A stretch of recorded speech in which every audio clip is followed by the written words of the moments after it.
Bom dia, sejam bem-vindos ao último dia do seminário Museus Marítimos Rotas Contemporâneas. Desde 2016, a DPHDM vem se Good morning. Welcome to the last day of our seminar. We have been dedicating our efforts to building this Maritime Museum in the Navy's cultural space. In 2021, the entity held a public contest for designing of the design. So the purpose of the seminar is to introduce the design of the Maritime Museum at the national level and to the international museum community in order to start dialogue with the other institutions and with the public. We understand that the debate involves the maritime museums all over the world that contribute international experts who will contribute to the process of developing the future museum. Today's themes is collections and exhibitions, and our guests are Mr. Fiero Evander Fitz, head of the collections and research of the National Maritime Museum of the Netherlands, Commodore José Favinha, and Dr. Hannah Hagmark, Executive Director of the Museum Trust in Mariehamn, Finland. Mediation will be done by Director of the Historic and Geographic Museum of Brazil and a collaborator to the Brazil's Maritime Museum. I pass the floor to you. Good morning, everybody. It's a pleasure to be here participating in this event. I would like to congratulate our speakers this morning, and I believe we'll have the chance to learn of very interesting experiences of maritime museums across the world who will be very inspiring to the work we're doing in Brazil. I would like to start by passing the floor to Mr. Jeroen van der Vliet, a historian of the National Maritime Museum of Amsterdam in Holland, who has published on a variety of themes, which includes, obviously, maritime history and digitalization. He is known for his curatorship in many recent museums. He's worked for several museums and similar organizations. He will be addressing the issue of oceans that connect the worlds, collections and dynamics. Mr. Jeroen, you have the floor. Thank you very much, and it's a pleasure to have you with us. Thank you, and thank you to the organizers for inviting me to present my paper on the collection policy of the Scheepvaartmuseum.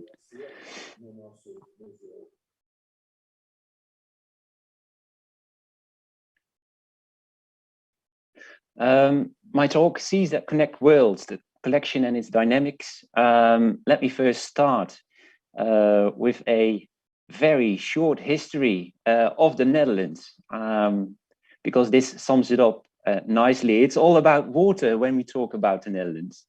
And as you can see here on this map, it's from the 17th century, but this is most of it the situation until the early 20th century. And as you can see, the Netherlands are surrounded by water, both by the North Sea. There's a large inland lake called the Zuiderzee or South Sea, but also very many rivers and lakes. And it has influenced the way how the Netherlands, well, in an economic view, but also in a political view, have been organized. As you can see here in a painting from the early 17th century, you can see lots of ships on the sea, but also many people on the beach doing trade, selling fish, but also people going on a voyage, probably to even other countries. And well, this is another view of the same maritime history of the Netherlands, because of this influence of the sea on Dutch history, we also see many naval battles and after the War of Independence against Spain and also Portugal, the 17th century has been marked by many naval battles between the Dutch and the English. And many people also from outside the Netherlands are familiar with the Dutch East India Company and also its little brother, the West India Company, that have been trading with many parts of the world throughout the 17th and 18th century. Let me also give you a short history of the museum, where it all started. It started in 1913, actually, with an exhibition in Amsterdam, the first exhibition on shipping. And because of this exhibition that was held in the city, many people and the founders of the museum wanted to have their own maritime museum in the city that would be highlighting the rich maritime history of both Amsterdam and the Netherlands. For this, they formed an association. So there were members who contributed money to found a museum and to start building the collection. The association has a very long Dutch name, but most of the times we just use the abbreviation VNHSM. In 1921, the museum opened its doors, not in the building it is housed now, but in a specially built and constructed museum in the south of the Amsterdam city. And in the 1970s, it moved to the naval arsenal, which is called in Dutch Slans Zeemagazijn. A naval arsenal is a very important and a building that many people will instantly recognize when they are in the city center. And also in the 1970s, the collection was put in permanent loan to the state of the Netherlands. So although still owned by the association and its members, it became now a loan of the state, and thus the museum became also a state museum. In the 1990s, it was privatized. All state museums were privatized. So nowadays it's a private museum, but still gets government funding. And in 2011, it reopened for a major renovation. Then about the collection, and the interesting thing, of course, is when you see this diagram, is that, well, many people actually expect ship models and paintings as being the most important objects, and hence the largest parts of the collection in the museum. But actually, when you look at the numbers here, you can see that actually most of the objects in numbers are photographs and films, books and manuscripts. The museum has a very large museum library, the largest in the Netherlands, and also many construction and technical drawing of the building of ships. And in the category other collections, there you will find the ship models, which are still one of the largest collections of ship models in the world. The collection is around 350,000 objects. It starts around the 16th century and goes until the modern day. And being a museum that was founded by this association, it has the collections of both this association, the state, but also houses permanent loans from other institutions and individuals. So we have collections from many organizations under one roof. Then to show you where we are actually located, this is a map of Amsterdam showing the situation around 1685. So in the height of the 17th century, the city has expanded enormously in this period. And as you can see below, you see the port of Amsterdam and many of the ships. And to the left, you see 3 islands, which are housing all kinds of shipyards, including one of the Navy. And the blue circle indicates where you will find the naval arsenal. And that is the building where the museum is now located.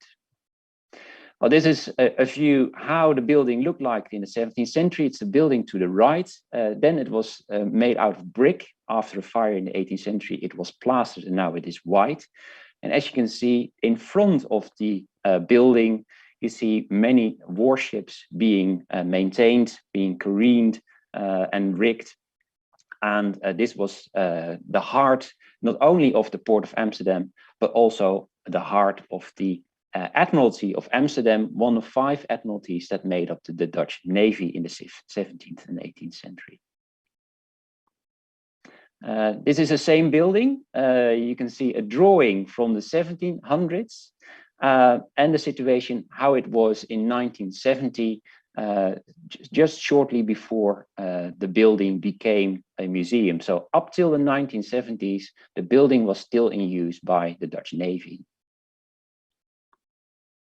And this is the museum building today. As you can see, a large square white building. The naval arsenal housed all kinds of materials like sails, flags, but also it had a map room. It had the nails, cannonballs, and small arms needed to supply the ships before they went on expedition. And now it is being used as the main museum building. And on the museum jetty, you see several ships. To the right, there is the clipper City of Amsterdam, or Stad Amsterdam in the Netherlands. You can see the replica of an 18th century Dutch East Indiaman called Amsterdam, and the steamship Christian Brunings on the museum jetty. So we have a display outside of the museum, and of course, the objects are being displayed in the building. This is just to give you an idea of Amsterdam and how it looks today. Below, you can just make out in the right bottom corner the museum building and a ship next to it, and the port of Amsterdam, a sort of blue line crossing the city.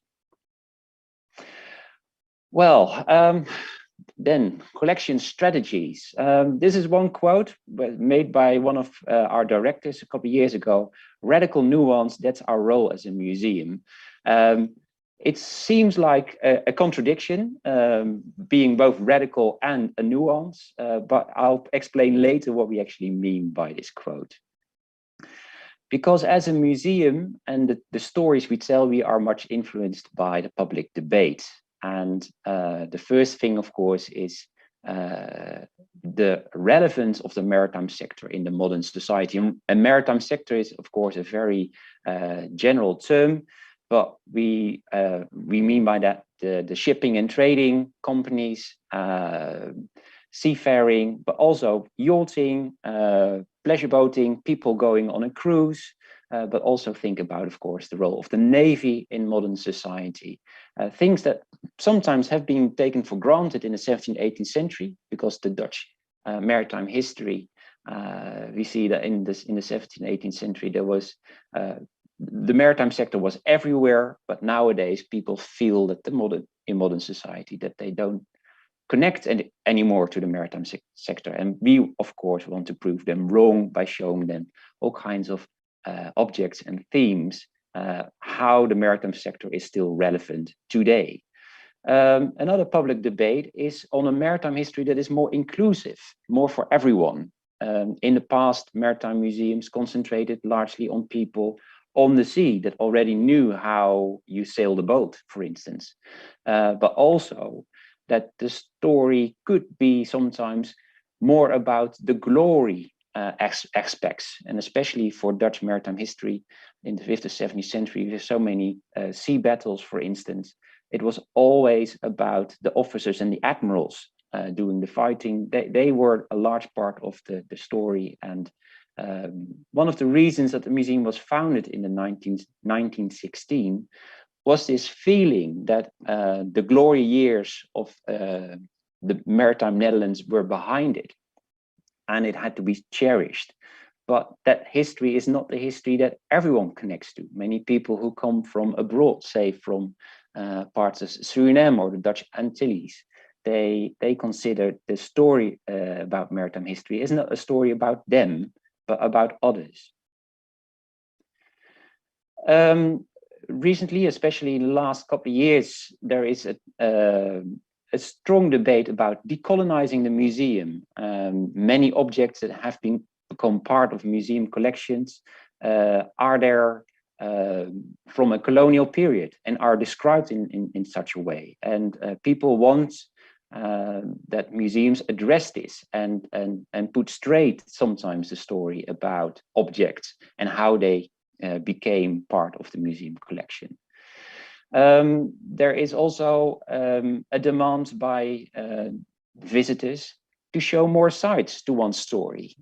Most of the times we say the history of the Netherlands or the maritime history of the Netherlands, but actually many people, of course, have other stories and they feel that there are more sides to one story.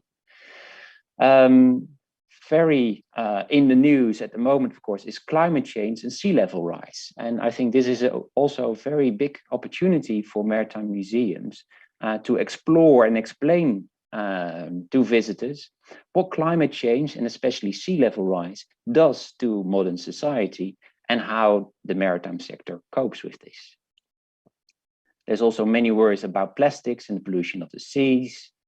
And of course, I think that also is very relevant and where museums can play an important part is that there's a lot of demand for facts and authenticity in a digital world where you have many copies, you have fake news, but museums, and because they held these objects for so long and they are research institutes, they can help you present the facts and put nuance in the story and into the public debate.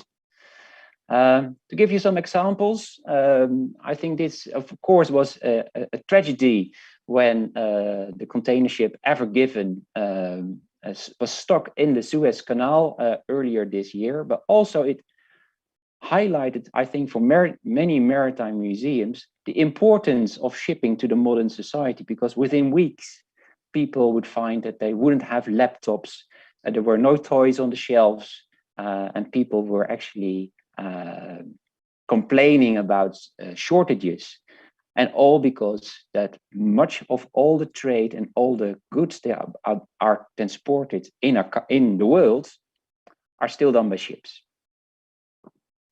Another photograph made by the photographer Kadir van Lohuizen for the exhibition Rising Tide shows you the impact of climate change. And climate change is, of course, also a huge debate in the Netherlands. The blue areas on the map are areas that are already below current sea level. So even with a rise of sea levels expected a meter or more, you can see that that has a major impact on the Netherlands. And the blue areas of the Netherlands coincide also with the part of the Netherlands where most of the people actually live. So this is a huge debate in the Netherlands and will continue for many, many years.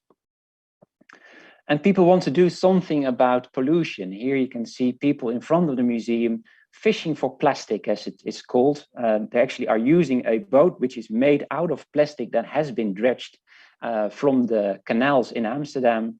And in this way, people want to do their bit to make a better world. But this is also a way for the museum, of course, to explain what pollution does to the seas, to sea life, and that also that there are small steps that we can all take in preventing the pollution of the seas that are so vital to human life and life on the world. The mission statement of the museum was long concentrated on what we called the seagoing story. You can also say the ocean-going story, but it was about seafarers, and it was a sort of chronological story where from the 17th century, you saw that the Netherlands and the Dutch people sailed further and further, explored other parts of the world, and there was lots of trade. But the story also concentrated mostly on ships, seafaring and seafarers. So it was a technical story. It was a story that was much aimed at people that already knew many things about a ship or even could sail. But we felt that the seagoing story, while it is a very strong concept for a maritime museum, it lacked the dimension of people that consider that they have nothing with the sea and don't know anything about sailing. And for them, we wanted to have a new mission statement because we feel that the sea, the oceans, and as we in the Netherlands, most of God, we call this all water, that water is very relevant in the lives of many people. So this led to a new mission statement in 2019. And the motto is "Water Connects Worlds." And through this motto, the National Maritime Museum wants to show how strongly the maritime world and society are interconnected and how this impacts the lives of so many individuals. Well, how do we do this? Well, we do this through exhibitions. And this is an exhibition we made in 2018-19 about a passenger ship, the Oranje, or Orange. This ship was built as a luxury liner between Amsterdam and the Dutch East Indies before the Second World War. It wasn't actually used as a luxury liner because when the war broke out, it was used as a hospital ship in Australia. And after the Second World War, it was used to bring people from the Dutch East Indies to the Netherlands. And this was called repatriation, but many people didn't actually feel that they were repatriated in the first place because they had never been in the Netherlands before. And they felt that their stories, which are very maritime because it was a story about that they sailed on a ship. And for many people, it was the first time being a passenger on a ship, and they came to the Netherlands. And they felt that their story was not told in maritime histories and maritime stories. And so we collected with people their stories. They shared photographs, objects from their journeys on board this ship. And this was started as an exhibition, but actually it ended as a community project wherein the entire community of people who came from the Dutch East Indies, nowadays Indonesia, to the Netherlands. And we have still contacts with many people who first contacted the museum through this exhibition. Here are some photographs, and these people have been interviewed. So their stories were filmed and were shown in the exhibition, and it was very even emotional for many people to learn their stories about these people who were all from the Netherlands, or at least that was what their passport said, but they didn't feel welcome in some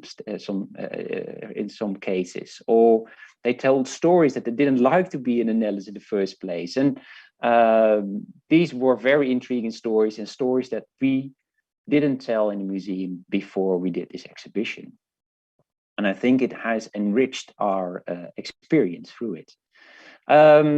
This is a performance by the project Future for the Past. The building itself, the naval arsenal, is linked to the Navy, but also has a strong colonial context for many people. They say, well, through this fleet, it was possible to also conquer other parts of the world.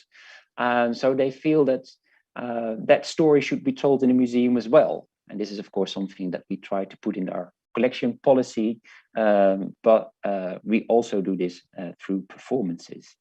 And then we have the replica of the East Indian in Amsterdam. It was started as a project in the 1990s for young people to learn skills as shipbuilders or woodworkers, for instance. But after the replica was made, and many people also wanted to know how actually was a ship like an East Indiaman built, because we knew it on paper, but hadn't done it for real. The ship then was moored next to the museum. And in the first years, many people say, well, it highlights the glory of the Dutch maritime expeditions to, for instance, Asia or Africa. But in recent debate, it is considered as a symbol of colonialism and slavery, for instance. And this is something that the museum really has to address. We also have visits, in this case, the president of Cape Verde and King William Alexander of the Netherlands, who are looking at the earliest depictions of the Cape Verde Islands that are in the collection of the museum. And the same is done by visitors as well. So here you can see two visitors looking at a 17th century map, but also using their phones to locate a place, I think in the Philippines, by the looks of this map. And we've made exhibitions about sea level rise. And this exhibition, Rising Tide, with photographs by Kadir van Lohuizen, is now traveling in the United States, showing the impact of sea level rise and climate change in many parts of the world. What we also do is collect objects, of course, and sometimes we feel that to address new themes and new areas, that you also have to go out of your, say, comfort zone and start collecting items that you actually need in discussion and your debate with visitors. And this is the case with this Chinese figurine. It was made in China in the 18th century. It was probably ordered by a European, maybe a Dutchman, we don't know.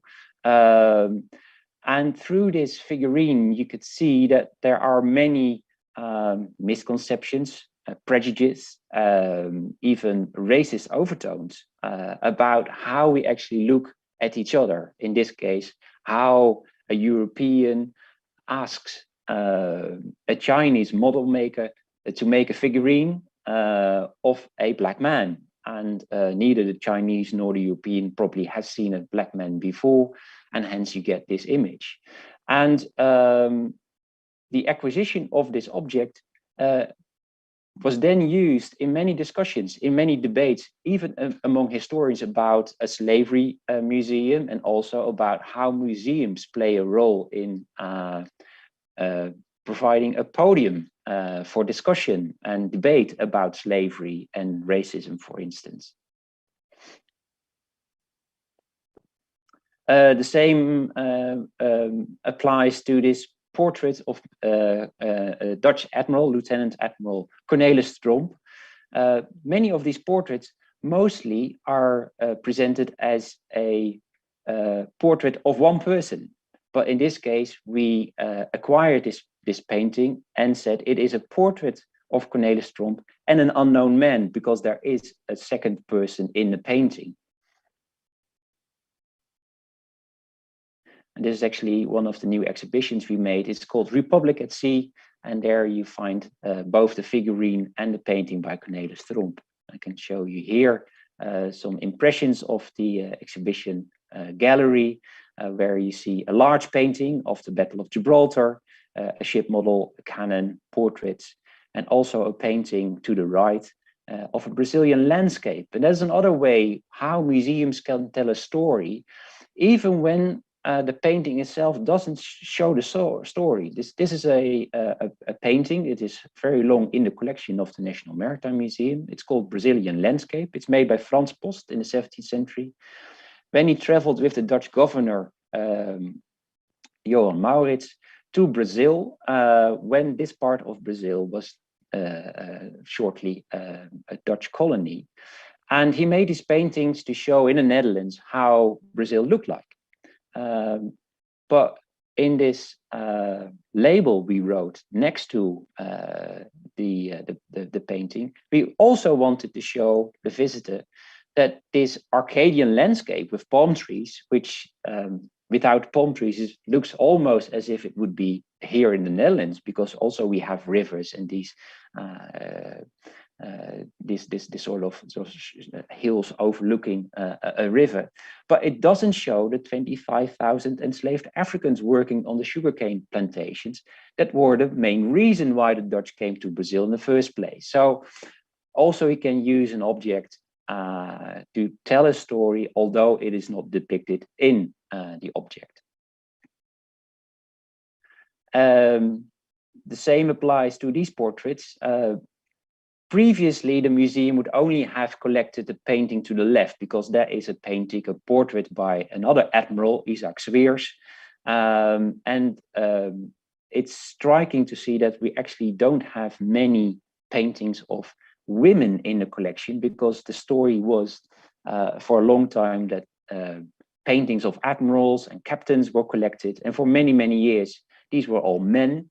And hence men dominate the collection. And why we try to set the story straight in trying to introduce more women in the story. And for this case, we have a painting of both, of Isaac Sweers and his wife, Constantia Bloemaert. And the interesting story is actually that Isaac Sweers has much to thank in his promotion to being an admiral through the connections and the network of his wife, Constantia Bloemaert. So actually, we introduce her as being one of the more interesting persons of the two, because she has a network that Isaac Sweers could use and not the other way around. And a recent acquisition is one of two large tapestries showing a battle between the English, the French, and the Dutch. On the horizon, you can see the Dutch ships commanded by Admiral Michiel de Ruyter. In front are the English and French ships during the Battle of Solebay in 1672. And this is a battle of which we have many objects in the collection, but this is one that actually tells you the story from an English perspective.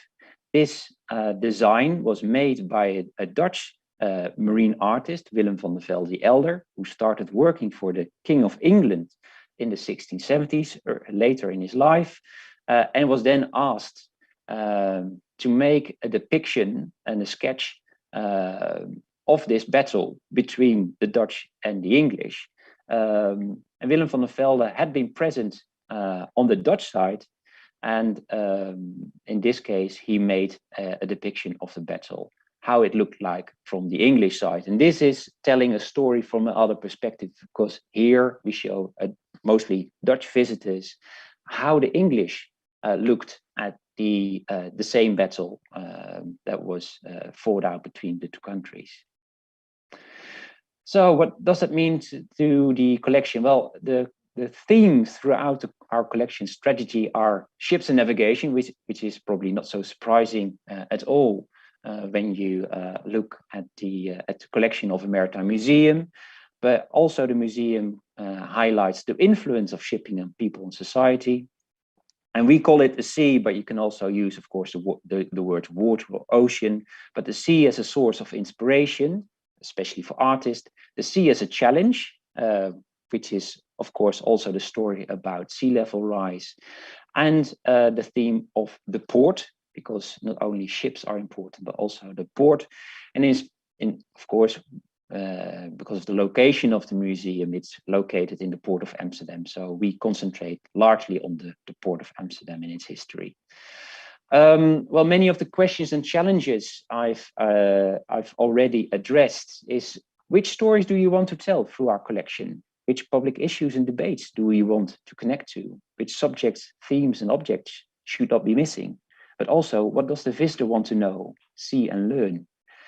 How do we bring multi-perspectivity to our collection? Is another interesting question. If you want to have a maritime history that is inclusive to everyone, you have to show a story from more perspective than just one and say that is a story. I think it is a humbling experience, but also try to ask yourself the question, what do we not know about a collection? Where did it come from? Are there other stories? Are there different perspectives? And I think especially for national maritime museums is, what does it mean to be a national maritime museum instead of, for instance, a regional or a local museum? Are you a specialized maritime museum? Or are you trying to tell the story of the entire nation and its relation to the sea? For the National Maritime Museum, this worked out in this collection strategy, where the collection itself is presented more in the context, where we focus more on the Atlantic world. So no longer the Netherlands, but the Atlantic is the leading concept. A shared maritime past, where we have more room for other perspectives and other stories on the same events. We are trying to make the collection more accessible, and I think especially now that sometimes museums have to close through lockdown, digital access to museum collections and their information is much more important than ever before. We also have a museum library, which we use as our physical information center, where people can actually ask any question they have on the maritime history, and then can use the museum library to look up their answers. I already addressed about, of course, that if you want to do all this, you have to bring your collection in order. So you have to have your registration and do conservation work, and also give your collection, open it for other researchers. And in the case of the National Maritime Museum, we have both an in-house fellowships program, but also allow other researchers into the museum and work closely together with museums and institutions. I thank you for your attention.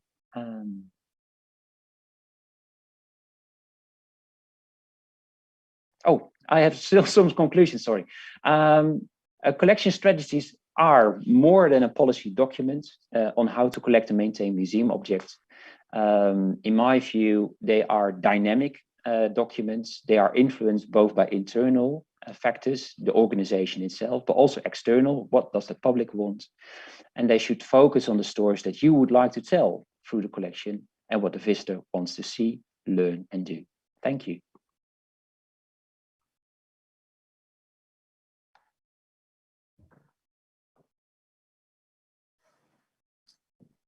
Bom, eu queria Very começar well.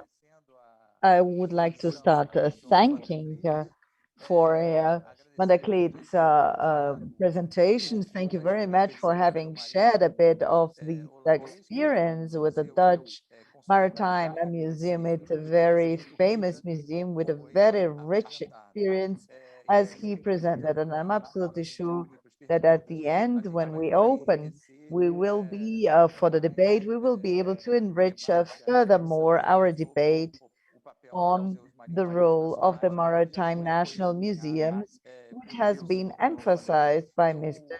Van der Vliet. Now it's a great pleasure to pass the floor to the Commodore José Favinha, who since February 2020 has been the director of the Navy in Lisbon, Portugal.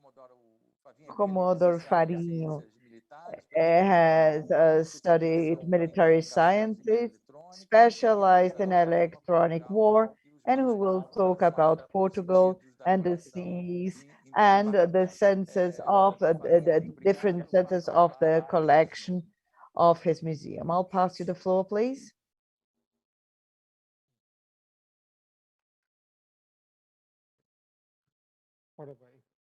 Very well. Good afternoon here from Lisbon. I wanted to share here my screen.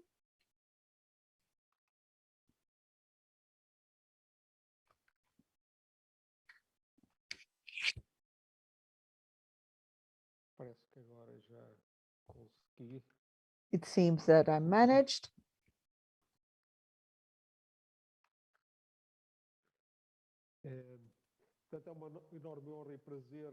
It is a great pleasure to be able to participate in this seminar, and I would like to thank Mr. Admiral Matias, and I would like also to thank the Maritime Museum of Rio de Janeiro, and I would like to salute the different participants of the seminar. I also would like to start presenting the presentation on the our museum, and I would like to show you our trailer or a little film.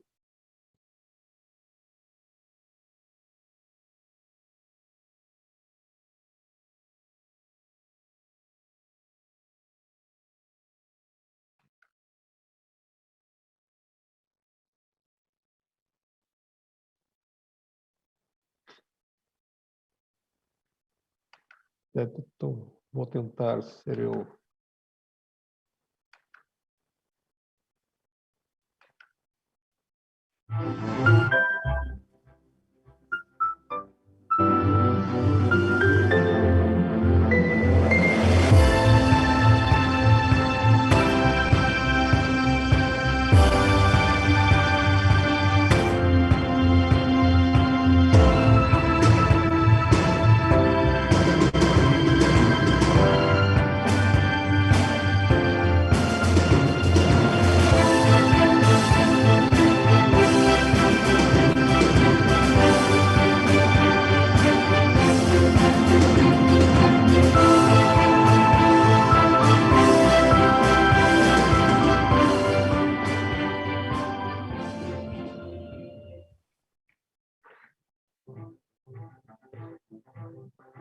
Então, perdão.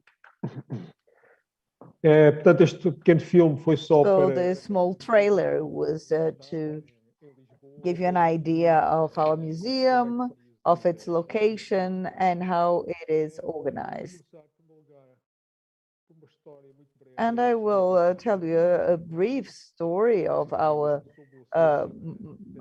Navy Museum in Portugal. So the museum has other locations and that are not in Lisbon, and what our perspectives for our future are.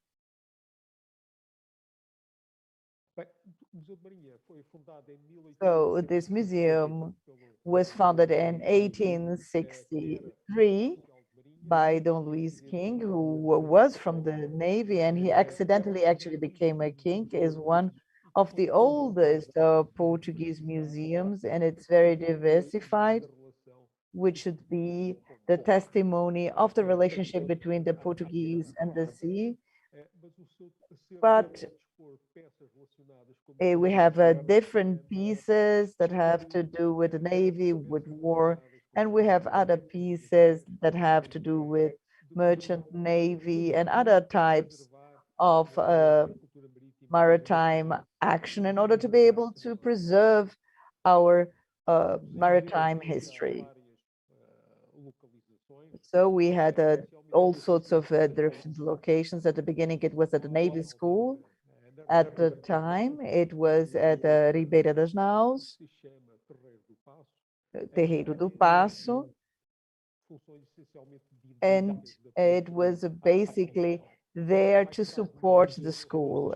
Afterwards, it became an independent body, and in 1948, there was a very important event for the museum. Someone who was in love with the sea, Henrique Seixas, donated an extensive collection to the museum. So this collection from Mr. Seixas included many different models of the Navy, but also from the fishing and merchant ships. And there was a huge collection also from different drawings of ships. So the whole museum changed with this donations. It stopped being just a museum from the Navy and it became a maritime museum. So this donation was done with many conditions, and the main of them imposed that the museum should be installed in a place with ideal features to be able to expose this collection, meaning in order for the collection to have the an extreme dignity. So the Navy and the government got together in order to organize that, and initially they established a space in the palace here, dos Condes de Farrobo, but the Navy always wanted to install this museum at Jerônimos, not only due to the historic significance for the Portuguese people, but also in order to be able in a famous area of the city.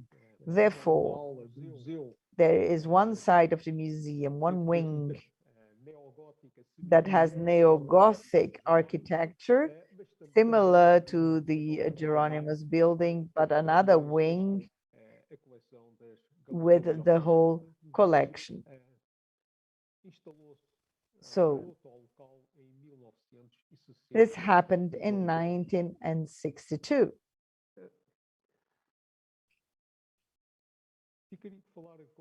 And I wanted to talk a little bit about our acquis, about our collections. So we had the contribution of very important academic personalities, and most of them were officers of the Navy, like Commander Quirino da Fonseca, who was the first director of the body as an independent body, Mr. Teixeira da Mota, Estácio dos Reis, and the architect Richard Felderis. We have more than 5,000 pieces, from which 2,500 belong to a permanent exhibition. And there are many diversified objects from, for example, Vasco da Gama's ship, and also from Cabral, the collection of a royal collection, and the different charts from the times of the colonial discoveries, and many different paintings of famous artists, and important collection of different models of different ships, and different drawings as well. So the museum has approximately 10 different permanent collection spaces with different themes and different collections. We could emphasize, for example, the area dedicated to the Portuguese discoveries, the history of our navy, traditional ships. Apart from that, we have 3 spaces for temporary exhibitions that follow a established program every 3 years. I would also like to talk about the Seixas collection, which to a certain extent is responsible for the preservation of our historic ships.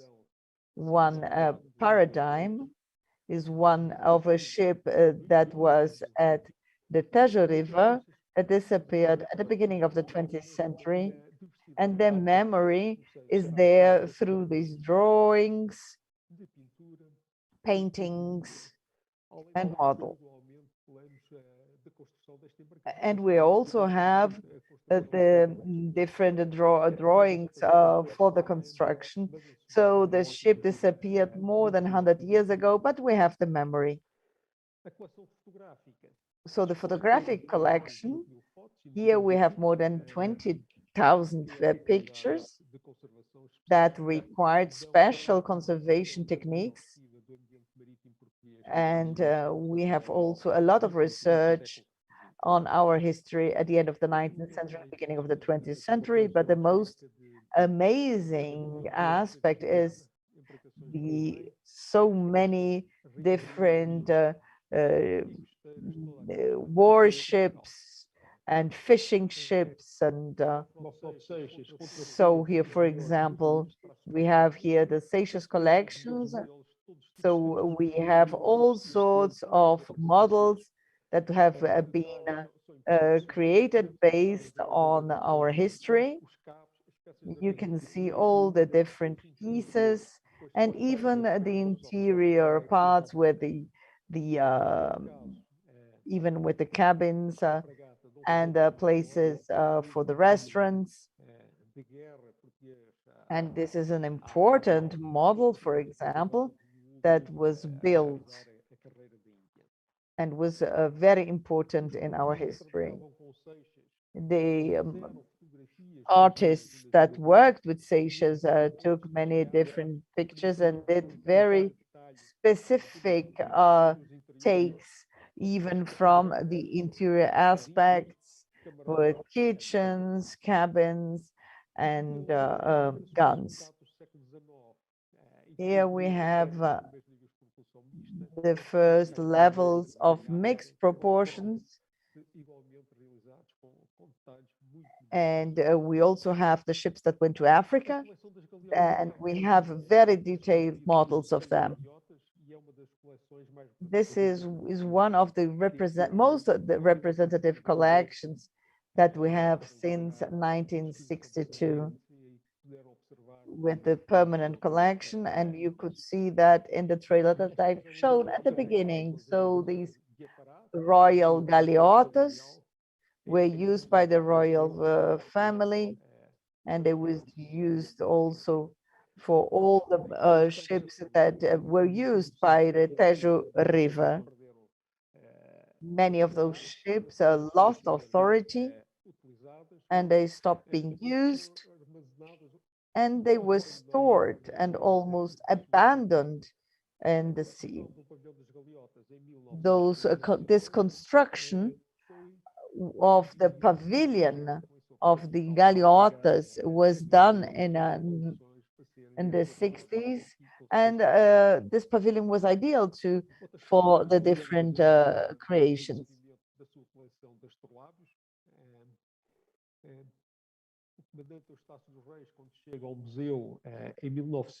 So in 1980, there was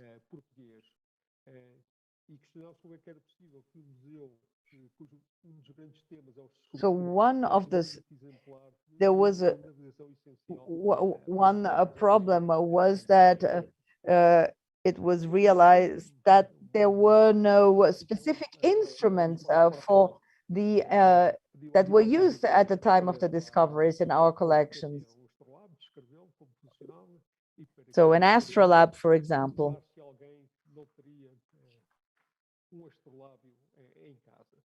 So there was a result because we made a call to try to find these astrolabes, and they found one in the sea, and it was used for our collection afterwards.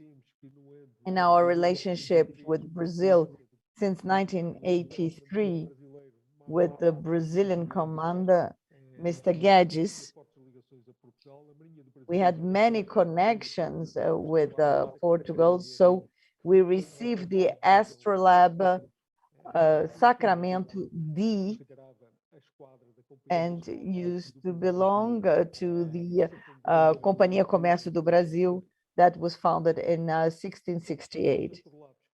So other astrolabes were used. Astrolabe Santiago is from South Africa. It was found in the Channel in Mozambique, and others were found near the United States. In Portugal, we have found more 4 astrolabes, and in the end of the 20th century,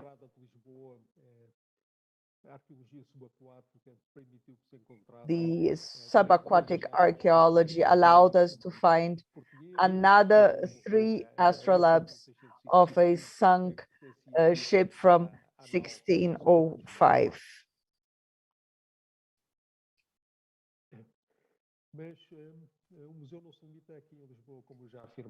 As I told you, the museum has many different locations. One is the Frygate Dom Fernando II and Gloria. We have also this museum in Saint Martha.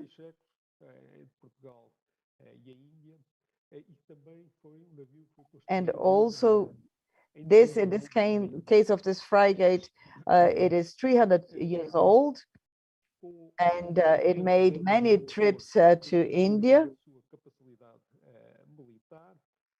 So with the time, this frigate lost its military capacity, but it had many different other roles.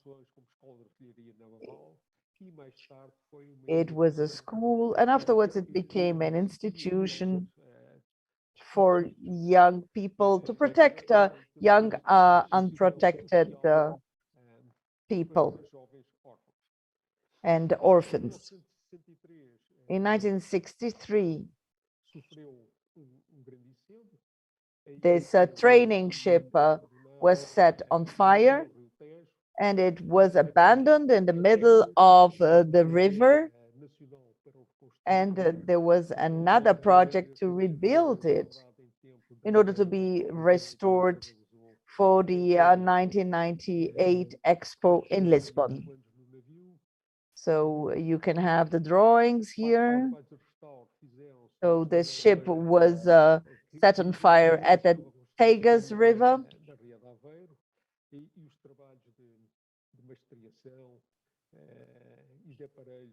Foram feitos no arsenal do Alfeite. E desde aí está entregue. And since then, it belongs to the Navy, and it was open to the public at the 1998 Expo. Podem ver o Dom Fernando II de Glória em primeiro plano, nesta fotografia. E em segundo Here, plano, o submarino you can see our submarine Barracuda. ativado em 2010.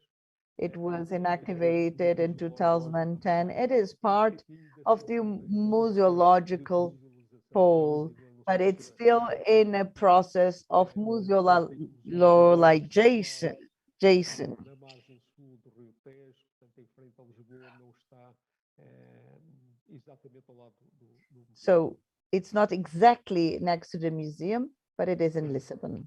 No sul de Portugal, temos In the south of Portugal, que é o Museu Marítimo we have another pole que foi formado em 1880. that was created in 1889, Que se destinou a colecionar objetos and with a collection of objects relacionados and ships no sul. that had to do with the fishing in the south of the country. Também este museu dispõe de uma biblioteca. This museum has a library, a scientific library.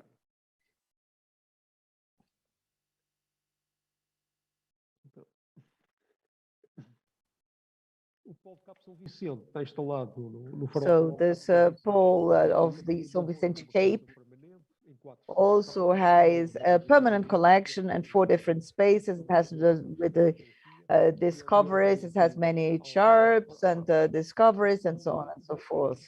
Santa Marta, farol Santa So Marta, this lighthouse pole dois núcleos, está has 2 centers. em Cascais, This lighthouse is in Cascais, near Lisbon. relacionado com os faróis portugueses. It has to do with all the history of the different Portuguese lighthouse E a sua vida nos faróis. and the life in those lighthouses.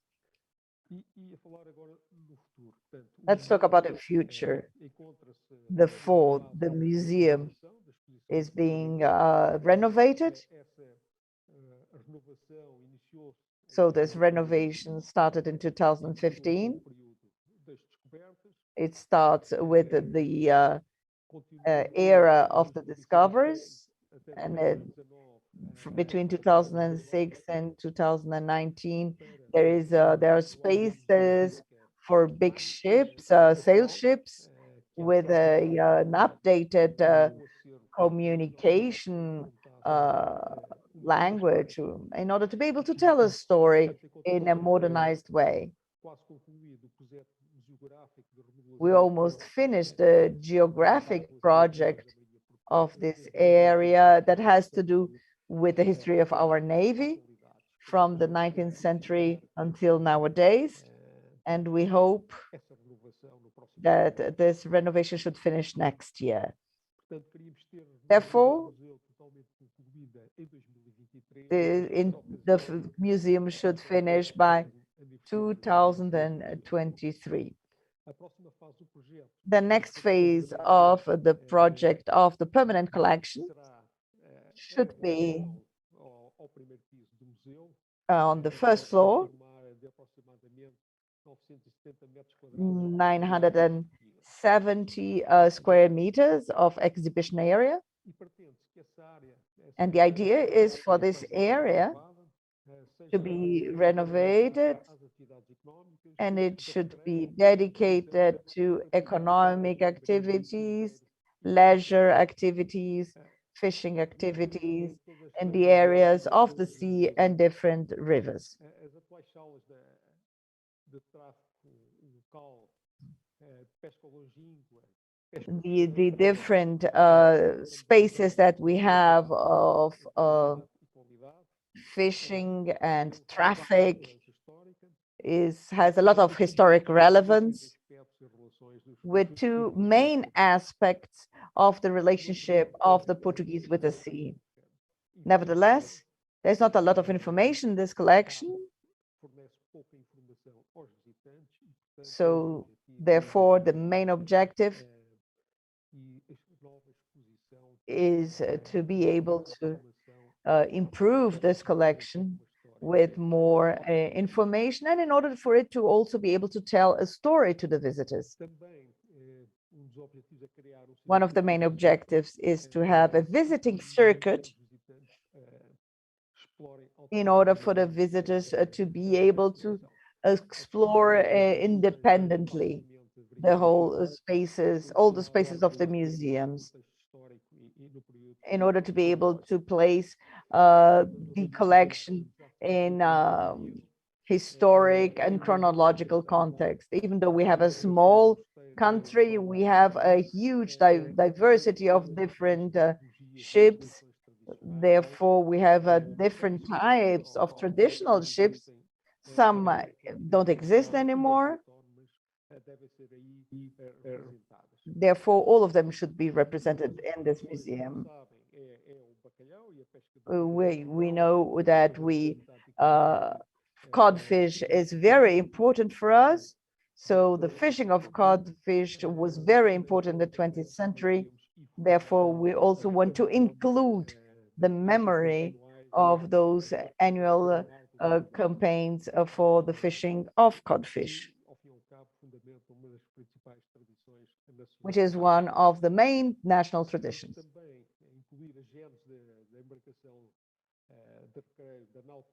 We also want to include leisure ships, and also we want to show how our coast became a space for leisure. It's also important to recall the different routes of commerce, the different ships, merchant ships, and it's important also to talk about the future and about the protection of our environment. So we have a program of expositions that have to do with the sea, with figures and personalities that are important to this area. It is an open door for initiatives from the society, and when it comes to sea activities, at the moment we don't have so many temporary activities. We have one that is very important one about the Admiral Oliveira, was very important, for example, in the 20th century, and mainly in terms of construction. So we also want to make many different exhibitions on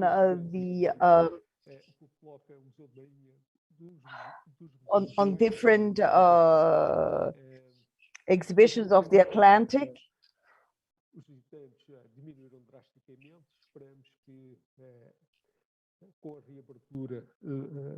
The number of visitors reduced considerably much.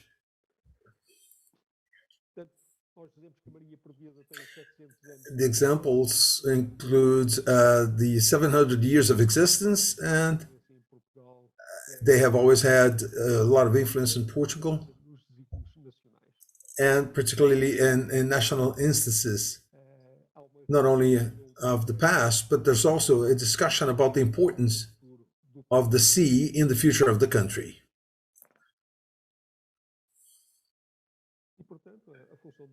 Therefore, a museum's role is to disseminate the heritage of the country in relation to the sea, and to encourage people to remain passionate about the sea, and to develop the country's maritime mindset as part of the national identity. We also focus on digitalization in the virtual world, and we would also like to provide greater a notion in terms of visiting the museum on its main theme, which is the discovery, and how it has allowed us to maintain the museum's connection with the visitors. So when the museum was no longer visited physically or in person, but it started to be visited digitally. So we would like to have those films shown, please.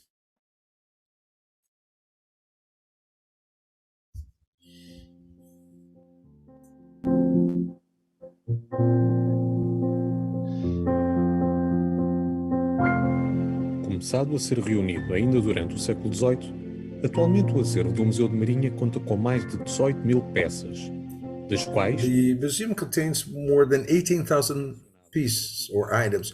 2,500 were selected for permanent exhibition, addressing various aspects of the Portuguese maritime past, as well as many other activities in connection to the sea. The great discovery adventure, since it was the highlight of the Portuguese navigation, it's the most important theme in its permanent exhibition. The entrance hall,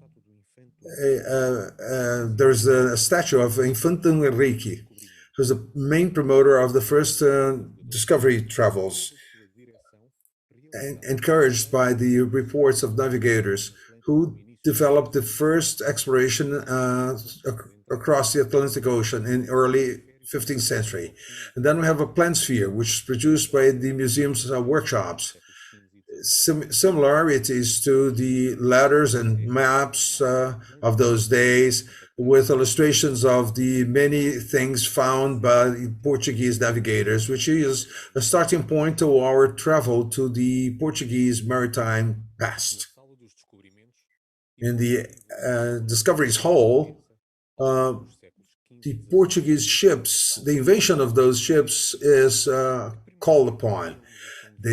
In those days, they produced bigger ships that allowed them to go on longer journey from the medieval boats that were used in the first early trips, going through the Portuguese Latin caravel. The big icon of the Portuguese discoveries enabled opening the Atlantic to navigation, all the way to the major caravels that allowed navigation to Brazil and to the east. So the Portuguese navigation could innovate and produce the ships that were necessary for the renovation of the maritime travel, which have renewed the world. New navigation instruments were required, and they were crucial factors for the implementation of those travels. They allowed for locating where the ships were in the sea, and they contributed for safe navigations. Some authors say that the Portuguese astrolabe was so important for navigation in the 15th and 16th centuries as GPS has been for our current days. Charts from those centuries allow us to understand the true comprehensiveness of Portuguese navigation by representing graphically the new lands in a truly new world that was being constructed. Thanks to the contribution of the Portuguese in terms of navigation and geographic knowledge, cartography is no longer a symbolic representation of the earth, but it begins a practical instrument for navigation. That was a period of maritime exploration and discoveries. In the 16th century, therefore, the maritime routes were consolidated, and they achieved planet scale, which include traveling to India. That's the most impressive route, and that is unparalleled in the world's maritime history for the distance and for duration, and it has remained unchanged for more than 3 centuries. Between crew and passengers on those ships, there were usually more than 400 people on each ship, people from different social strata, and in some cases, they were more than a few hundreds, actually. There were often more people on those ships than inhabitants in many of the kingdom's villages and townships. In late 16th century, the Portuguese had established a maritime trade routes that covered Brazil as well as Japan. And in the subsequent centuries, many other countries would compete with Portuguese, and the new routes that had been navigated by the Portuguese for more than 2 centuries became the area or the routes of disputes by all of the other countries engaging in maritime travel.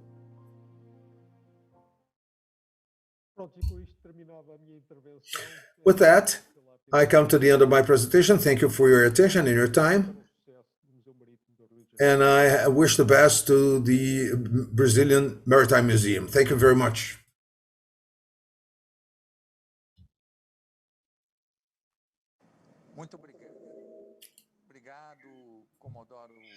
Thank you, Commodore Favinha.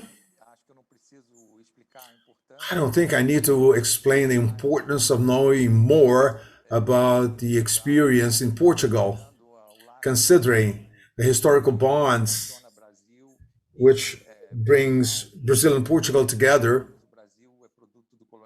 Brazil is, after all, an outcome of Portuguese colonialism, and that puts the heritage of the Portuguese maritime heritage to be a crucial factor in the Brazilian history. I would like to thank you for your words, and during the question and answers portion of this meeting, we will speak again. I will now pass the floor to Dr. Hannah Hagmark, who has a PhD in history from the Hoor University in the United Kingdom, with a thesis on the role of women in maritime communities since 2004. She's the executive director of Holland Maritime Museum Trust in Maritime in Finland, which actually administrates 2 museums. Dr. Hagmark will address the theme Museum, Sea and Cities, Engagement Processes for Local Communities. Dr. Hagmark, you have the floor. Thank you very much for joining us here in this encounter.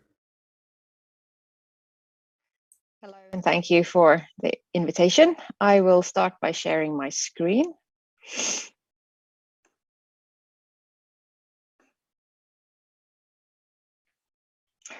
Which should now be up and running. Well, first of all, it's a great pleasure for me to be here today. And I think that being involved in the project of opening and creating and building a new museum is a really exciting time. And I, in a way, envy you for being at the start of that process. And I'm really delighted and honored to have been invited to speak here today. So my name is Hannah Hagmark, and I am the executive director of the Åland Maritime Museum Trust. And over the past 10 years or so, I have been involved in 2 big redevelopment projects here. The redevelopment of the Åland Maritime Museum, which opened in 2012, and then the redevelopment of the historic vessel Pommern that you can see on my screen here. And that's opened in 2019. And those 2 projects were quite different from each other, and also quite different, I think, from what you are doing in Brazil now. But I also think that you can always learn from others. And with that in mind, I will share some of my experience. In this presentation, I will talk about how we at the Åland Maritime Museum Trust work with the content development of the new main exhibition as a part of a major renovation and extension project to the museum in 2009-2012. And that including our work with reaching new local audiences without losing our core supporters. And in addition to that, if there is time, I will talk a little bit about the Pommern and what we did there and how we worked there to involve the entire Åland community, both in terms of the public institutions, corporate businesses, and also the local individuals. To give an idea of where we start from, I will give you a brief history of the Åland Maritime Museum. And first of all, this is Åland, just to put you in the geographic sense where we are. So it's a small island far up in the Baltic Sea. And the Åland Islands were the last bastion of commercially run sailing ships. And Mariehamn was the final port, home port of these tall ships that were built in the late 19th and early 20th century in the famous shipyards of the Clyde and in places such as Belfast, Hamburg, and Bremerhaven. And as late as 1949, Åland sailing vessels carried grain cargoes from South Australia to the UK. However, even when even the shipping people of the Åland Islands knew that this was the end of an era. So in 1935, there was something called the Åland Nautical Club was founded with the aim to collect objects relating to Åland's maritime heritage and also to open a museum. And when the Åland Maritime Museum opened to the public in 1954, it was praised for both the building itself and also for the exhibitions within. And from the very beginning, however, the Åland Maritime Museum was made by mariners for mariners, and it was owned and run by the Åland Nautical Club, which was this private initiative. However, in 1986, the museum was restructured and made into a trust, a non-profit charitable trust with the Åland Nautical Club and the government of Åland as the trustees. And for 50 years, until I took up the post as director here in 2004, all my predecessors had been master mariners, and they were retired sea captains, in other words. And there were great benefits in that because their knowledge on all things nautical was really, really important, and they were all keen collectors. However, they were not so selective in what they chose to collect, and they were always not always so careful about finding out where the objects came from. And in the end, by 2004, we had ended up with something akin to a nautical cabinet of curiosities, which made the museum fairly inaccessible to people who did not possess a good prior knowledge to maritime history and Åland's sort of seafaring history. And that was a knowledge that very few people had at the turn of the millennium. So talks about extending the museum had started in 1970, but it was not, as I said, until early 21st century that we actually got underway with this. And my biggest task as director was to blow life into this project. And it took a while, but in November 2009, we closed the museum for redevelopment. And the construction sort of began in earnest. And the result at the end was a museum that opened in 2012 that had a very innovative core exhibition that really appeals to a wider audience, and of which I am terribly proud, although we are now in the process of renewing it. And we worked obviously with an exhibition, with an architect for the building and with exhibition architects, but we were very clear about the content and writing the script and sort of owning the project within the trust. We did not just hand it over to architects and designers. We really wanted to make sure that our story was told. And I think this is something that was touched upon yesterday. So now I will move on to the content development and the key objectives that drove us.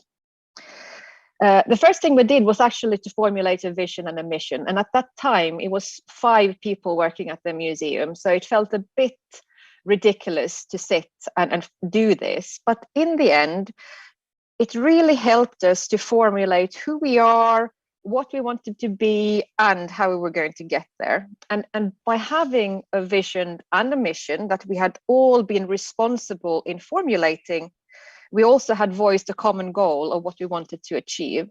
And that was to be a world-class museum with a strong local commitment, a museum that instills involvement and pride.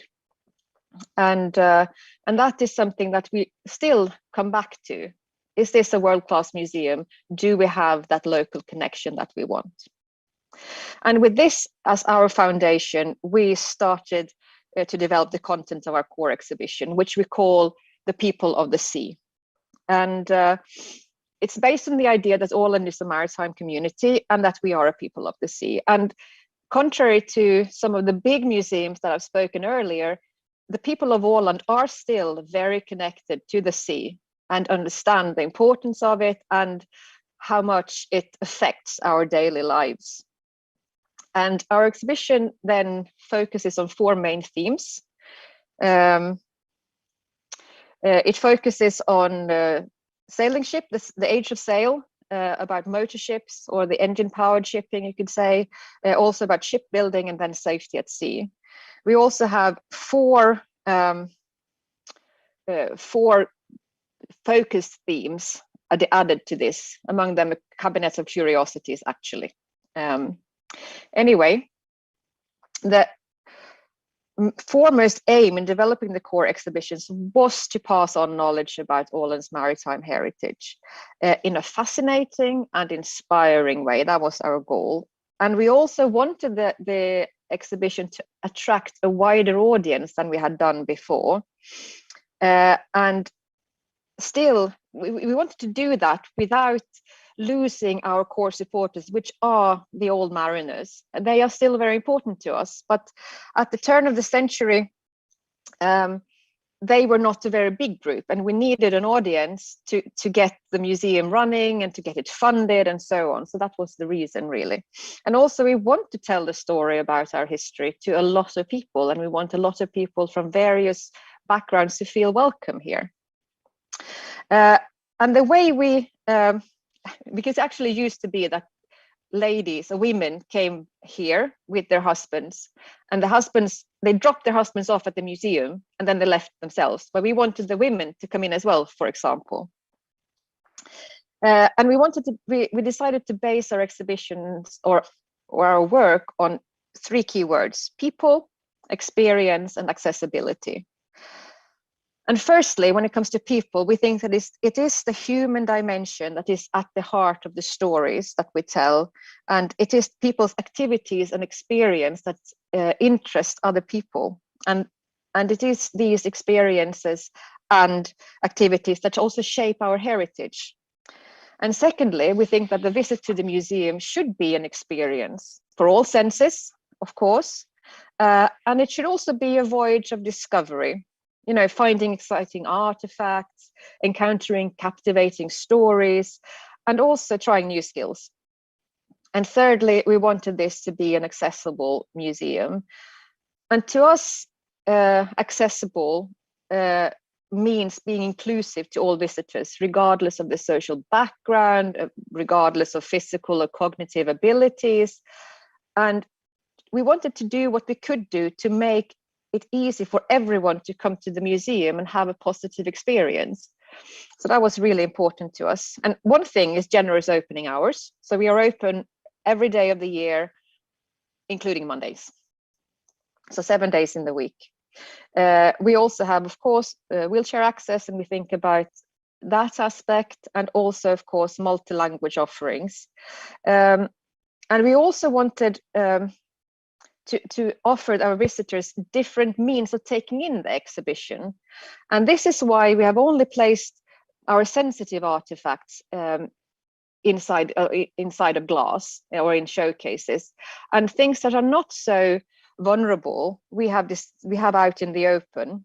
And although I appreciate not all museums can do this, but a lot of maritime objects are quite insensitive, as they have traveled the world already outside on the ship.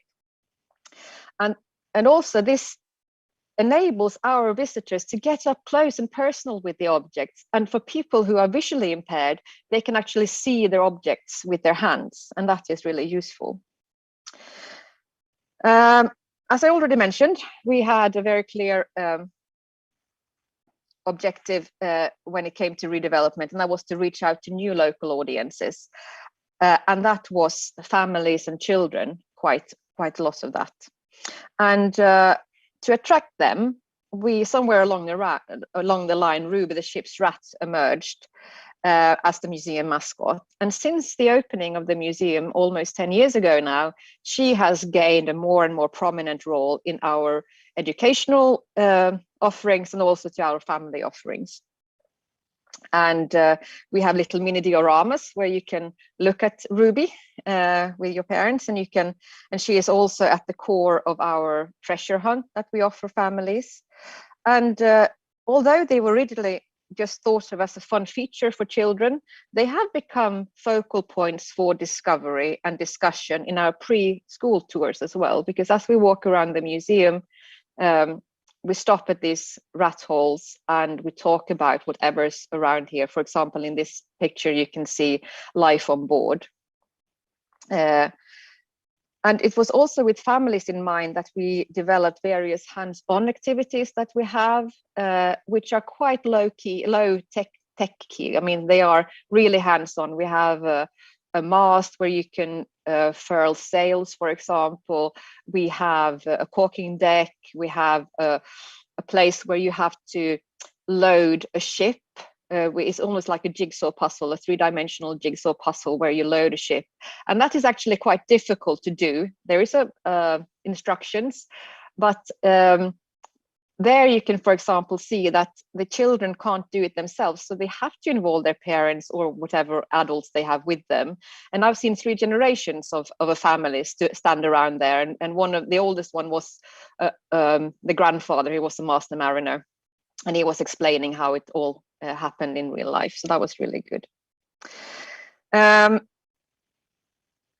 Seeing the success of our family approach and of Ruby and the ship's rat, we also continued to develop our offerings to families. We had a fantastic temporary exhibition based on a children's book, and from that we redeveloped our children's room, which is now called Ruby and the Sea.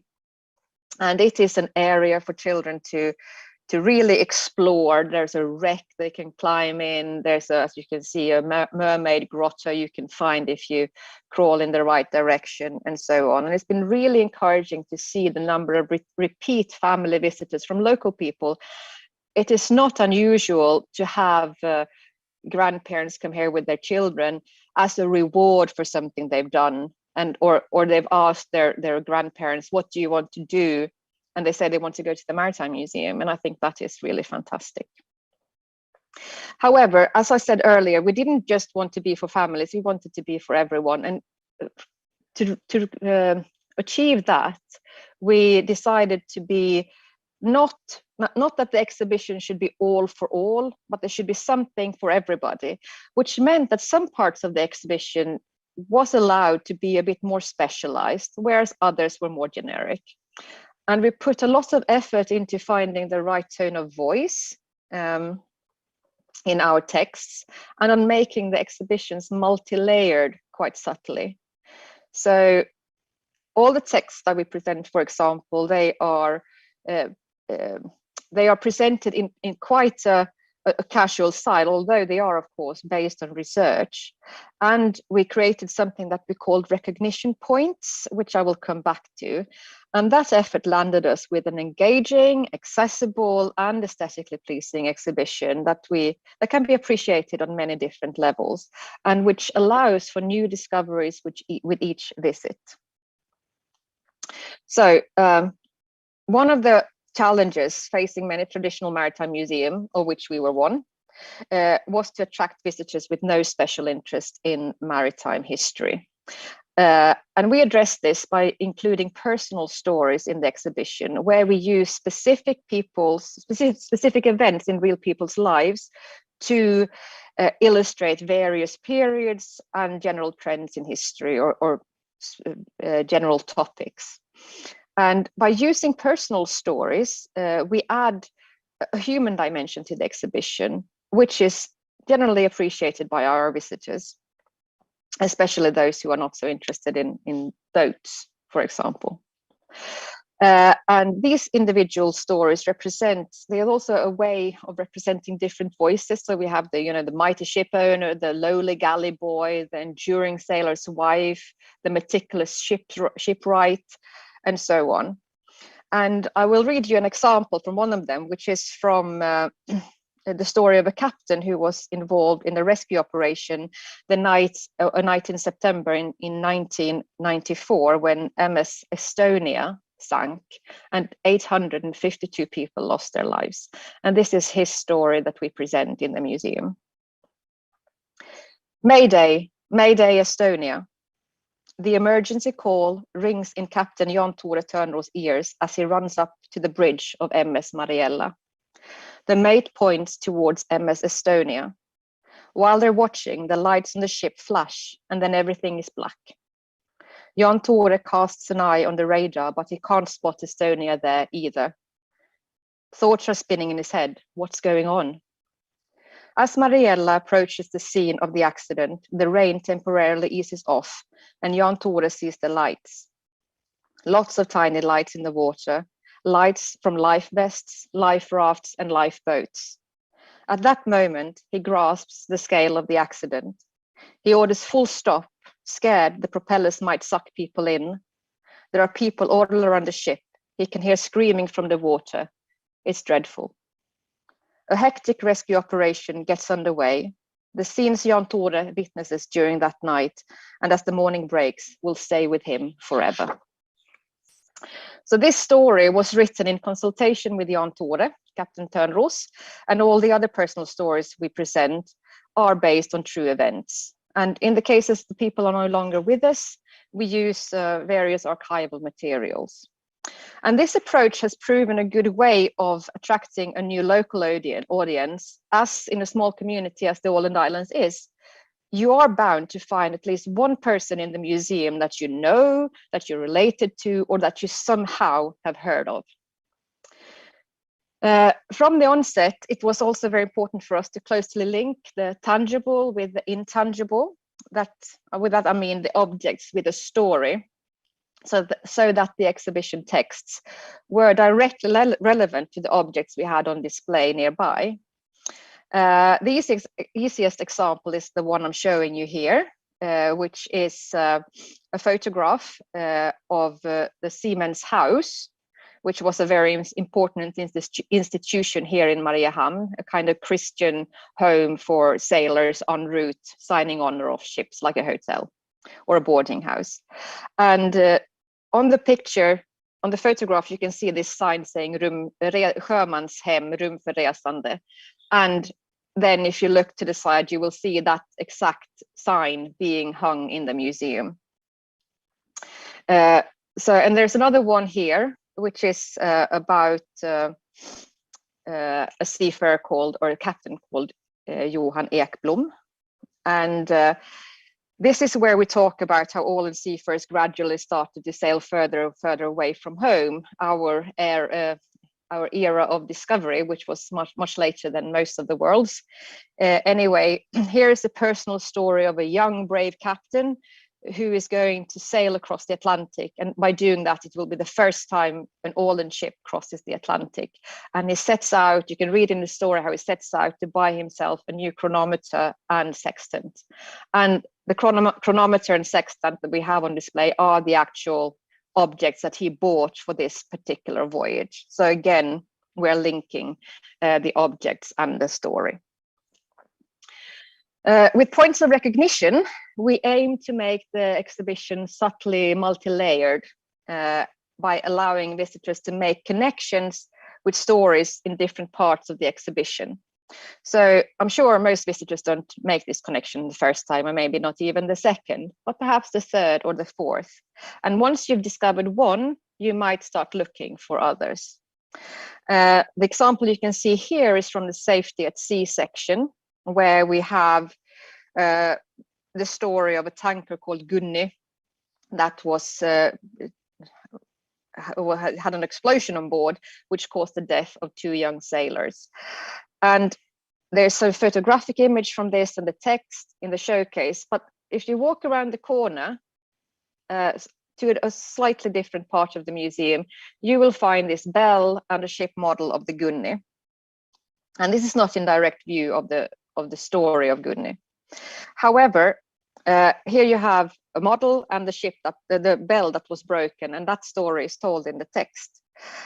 And there's no direct reference to the previous text, but you might remember the name Gunni, and you might remember the story. And when you see the bell and read the little label, you might connect to that story that you already heard. And also Gunni is again represented as an example of a motor ship that we have in yet another part of the exhibition. So it's not a direct link, it's more of a recognition point. Another example is the the figurehead of the ketch Leo, which is actually one of my favorite objects in the museum, and I could probably give a separate talk about the significance of this figurehead. Anyway, this figurehead is found in the Age of Sail section, and it's mounted next to an interactive animation where the visitors can pick a ship and follow that ship's voyages, and one of the ships you can choose is Leo. And Leo is also used again as an example in a different part of the museum where we have different kind of rig types, and Leo is the example of a ketch. It's also part of our graphic profile. The third and slightly different point of recognition is a row of ship models displayed along a long wall in the museum. Initially, this was just the sole purpose of this exhibition with all these models was to fill up space. However, as it turned out, when you walk past that long line of ships with local visitors, they will inevitably stop and say, hey, that's where I had my first summer job, or my dad used to be a captain of that ship. And we have the current prime minister of all, and she loves to point out the window to her cabin that she had on board a ship where she used to be a nurse. So this third point of recognition is incredibly, incredibly important to me, because it is a living proof that the museum also serves the local community and has a relevant place in local people's sense of history and identity. And this, together with the fact that we actually won the Finnish Museum of the Year award, and that we were also nominated as the European Museum of the Year and the Micheletti Awards, shows that we are making good progress towards our vision of becoming a world-class museum with a strong local commitment. And with that, I'm going to leave Pommern, a beautiful, beautiful ship, but I will talk to you maybe another time about that, because I also think there should be time for questions and answers. So I will stop my slide share here. And thank you very much for listening to me.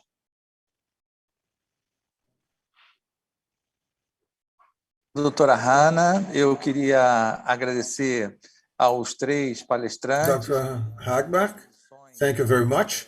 I would also like to thank the other speakers for the very clear and clarifying presentation about the work that you do in your different institutions. And I'd like to underline some of the aspects that I think are very interesting for our reflections about the quality of maritime museums across the world. I would like to point at the fact that the three museums present the European maritime experience. At the same time, we have to consider the similarities between the maritime history of each of those countries, represented here by the museums. We have listened to their experience. Obviously, Finland is a country by the Baltic Sea, unlike Portugal, which is, and the connection between the Mediterranean Sea and the Atlantic Ocean, and the Netherlands, which is a country that faces the Northern Sea and the Atlantic. In addition to that, there are maritime histories that are underlined by very different contexts of maritime adventure. The Dutch colonialism, though there's a lot of correlations between the colonialism issues in two countries, they have different trajectories. And Finland also is very contrastive to those examples in such a way that it allows to us that point at the following. The three speakers did speak of the European history, but at the same time, the ensemble of the talks we have just had represents the diversity of the European maritime experience. As we invited these speakers for this event, we tried in a certain way to lead to discussion and to dialogue on the Brazilian experience, considering the project that's been developed around the Brazilian Maritime Museum, which has been designed and conceived in these later years. And this seminar allows us to keep abreast of the museum experiences across the world. It also helps us think and also seek inspiration for the project that we are developing for the Brazilian Maritime Museum at this moment in time. I'd like to start by encouraging collective reflections by posing a question to each of our speakers in this morning. So I will ask the question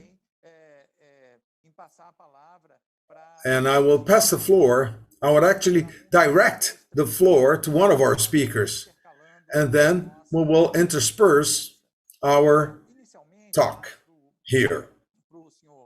Initially to Mr. Van der Vliet, who's here with us very kindly, representing the Dutch experience with us, the Amsterdam Maritime Museum. So I'd like to start by pointing out the following.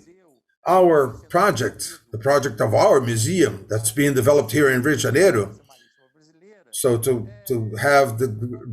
have as basis the Brazilian maritime experience, one of the main focus is that the Brazilian Maritime Museum become an element to promote the maritime awareness of Brazilians in current Brazil.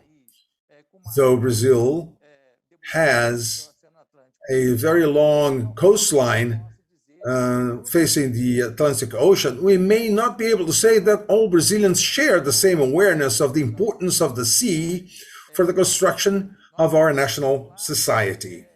On the other hand, we are not to forget that, and the Brazilian case again, the maritime experience stretches into our rivers, across the river basins. I think that in the case of Holland, in the case of Netherlands, this maritime experience is focused, as presented by your good self, on the future of the continental part of the country and of Holland.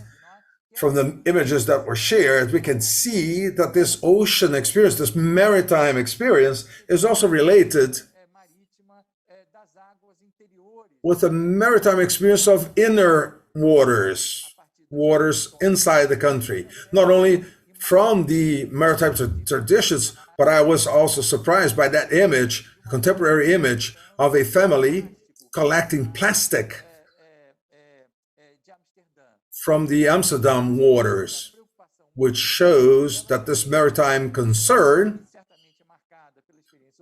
which is underlined by the ocean experience, it also moves hand in hand with a maritime experience from the inner society, concerned with the waters of inland or inland waters. In the case of Brazil, so much so that waterways are totally integrated in the contemporary economic globalization routes.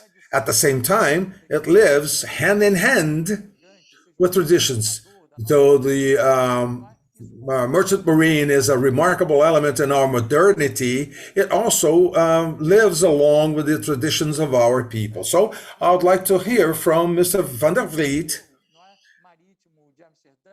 how the Amsterdam Maritime Museum addresses this relationship. So based on this standard that the sea connects the worlds, how are we to think about this idea that the sea also connects the inner waters or inland waters, and particularly continental life inlands in the case of the Dutch experience? Oh, thank you for your question. I think one of the reasons what we try to do in recent years is to highlight the indirect ways in which people are connected to the sea. Whereas in the many maritime museums, especially in the Scheepvaartmuseum for a long time, we always considered that the visitors already were well known with the sea, how important this was.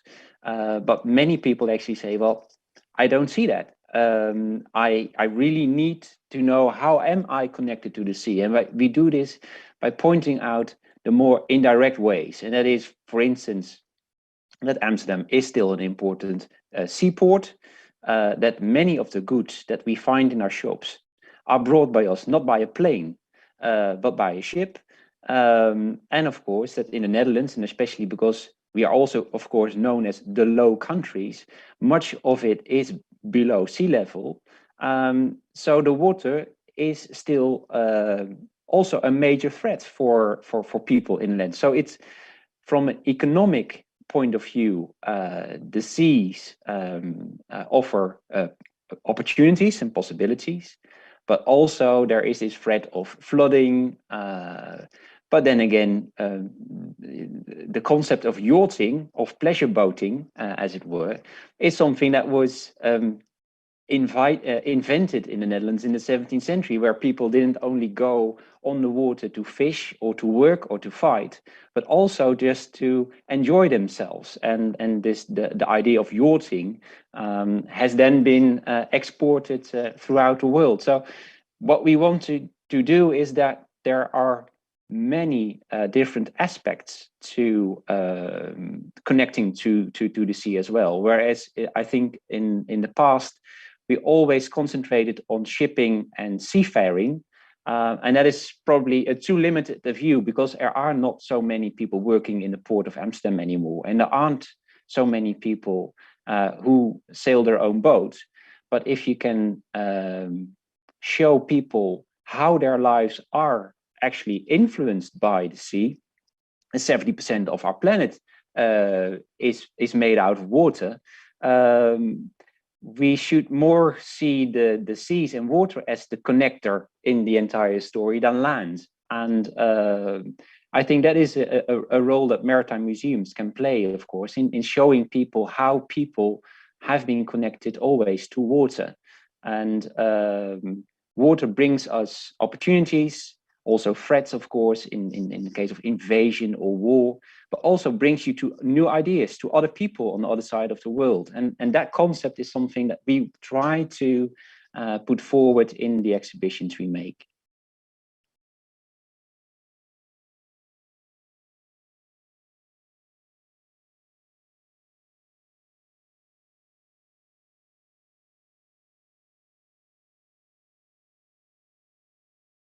Obrigado, senhor Van der Vliet, e queria agradecer o seu comentário, não é? Thank you, Mr. Van der Vliet. I would like to thank you for your comment.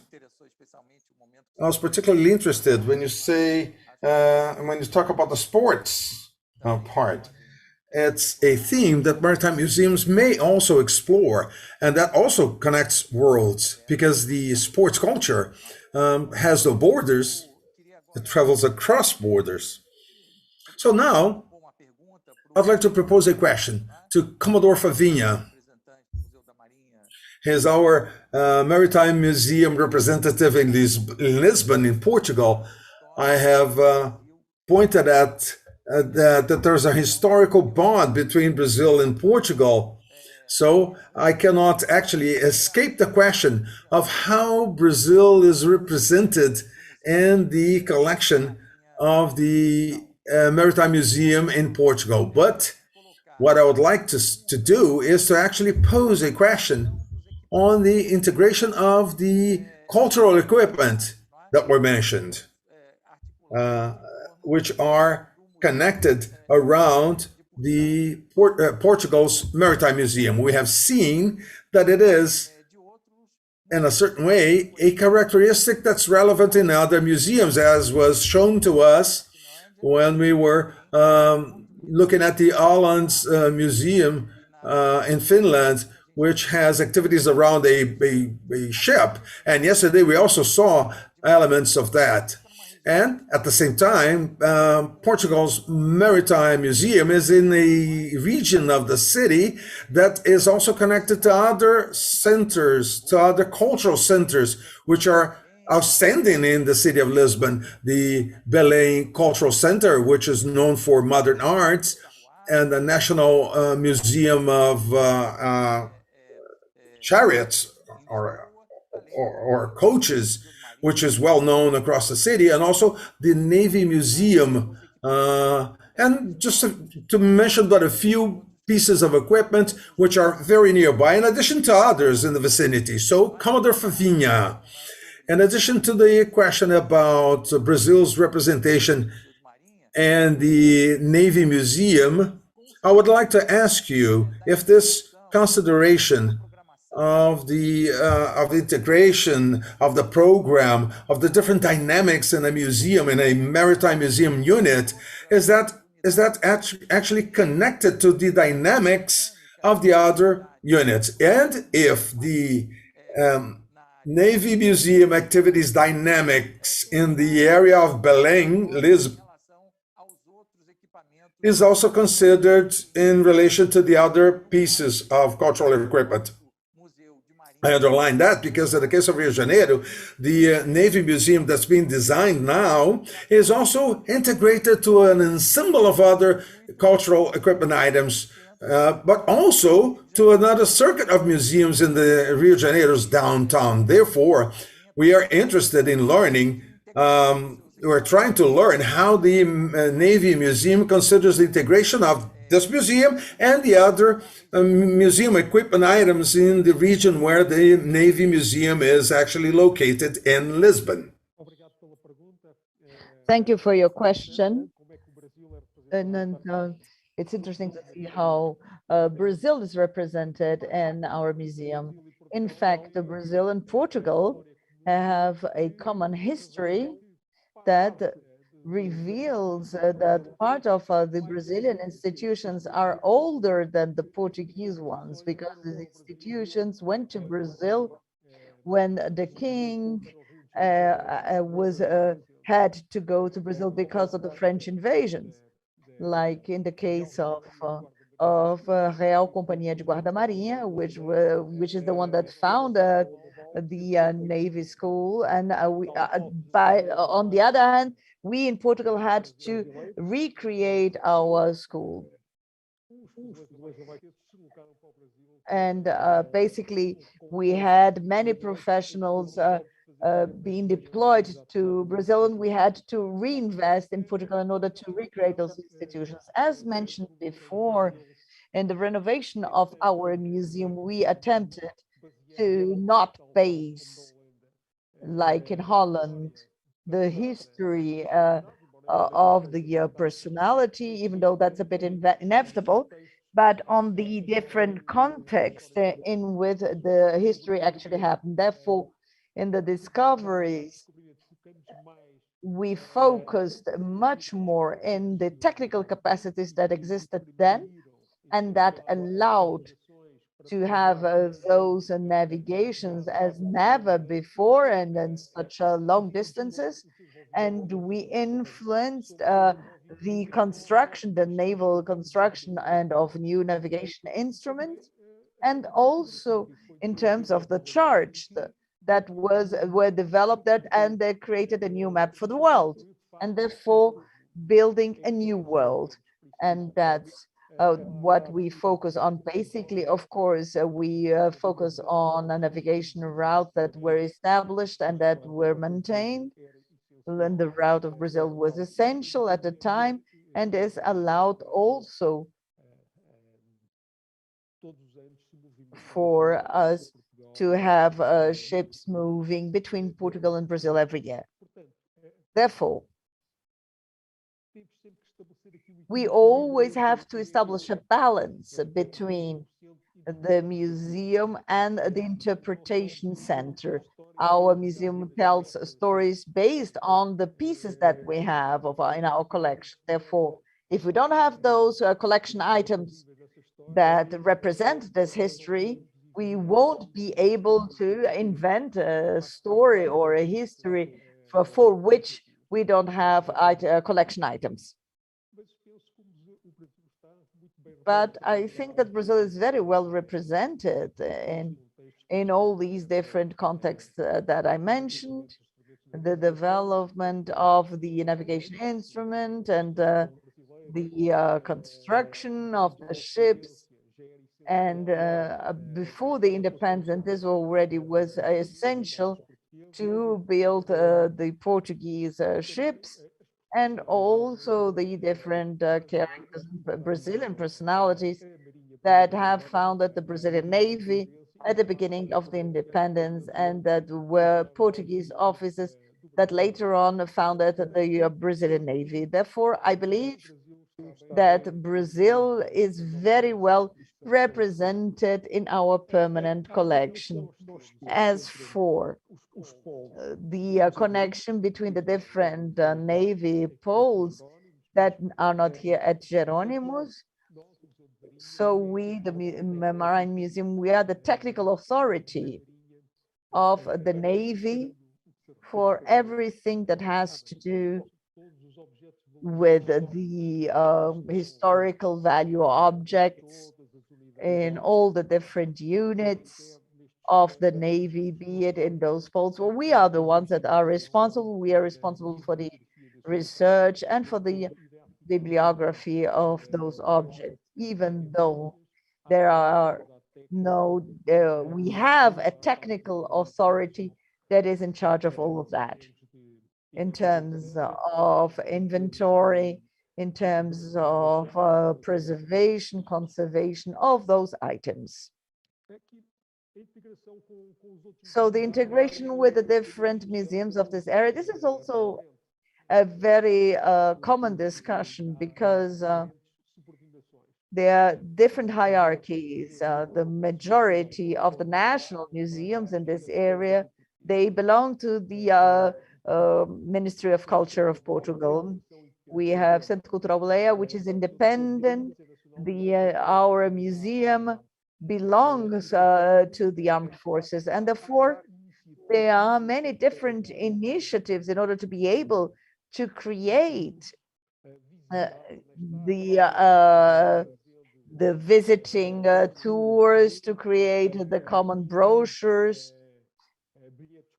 with common tickets, and also sometimes creating temp exhibitions that can be common. But I believe there is still a lot of space to develop, because it's not easy to articulate and all the different institutions that are interdependent in this area. For example, at Jerônimos, we have 3 different museums.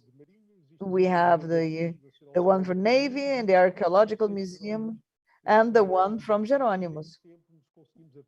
And not always, we cannot always work well together, but it is something that we have to work on. It's a work in progress. People have to sit down and have to discuss, and they need to have a common target. I don't know whether I answered your question.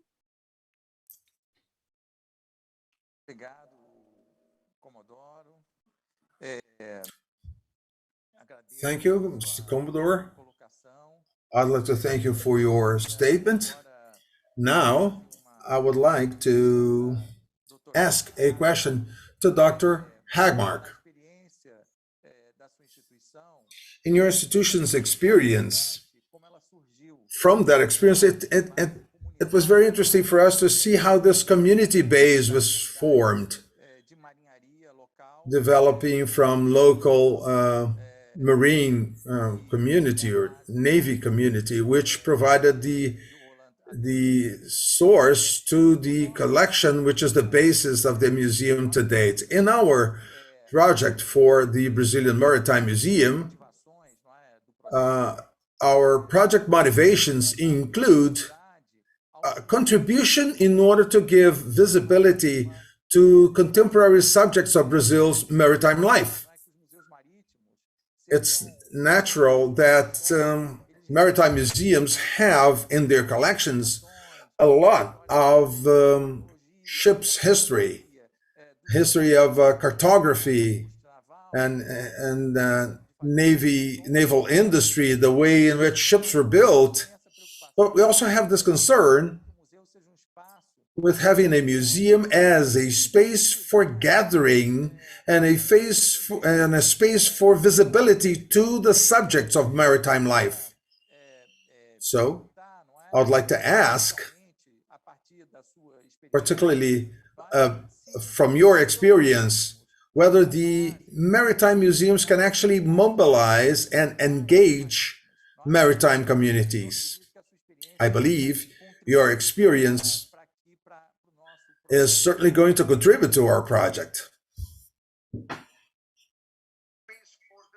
need to listen to the translation till the end, and then I can answer the question. So, I'd like to ask.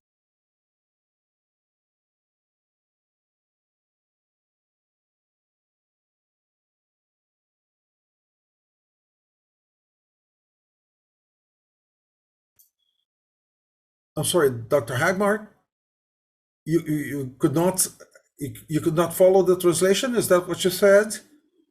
Your microphone was not on. Sorry about the delay. It was just that I couldn't hear the translation properly. I had to listen through YouTube, so therefore the delay. Well, how you can involve Maritime Museum, the community in the Maritime Museum. I think we are in a different place on Åland with being a small community, and also by having such still a living tradition. But I think that you need to think about the various communities that you have in Brazil that are involved with maritime industries, for example. That's one thing. And also the people who are still living in one way or another by the waterways that you have, by the sea, and try to collect their stories and tell their stories so that they can feel that the maritime history of Brazil is not just about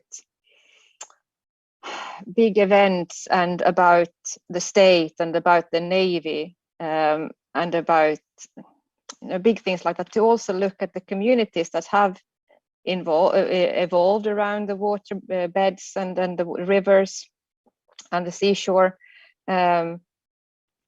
Look at how people maybe interact with the sea in a different way today. We were talking about sports, for example, and you also have that culture of beach life and maybe yachting, fishing, and so on. So that look at the various ways that the maritime element is somehow a part of people's lives today and also in the past, and communities that maybe once upon a time, and I'm talking a little bit here about small communities that once upon a time were very dependent on the sea for their livelihood, and that might have disappeared now or changed into something else.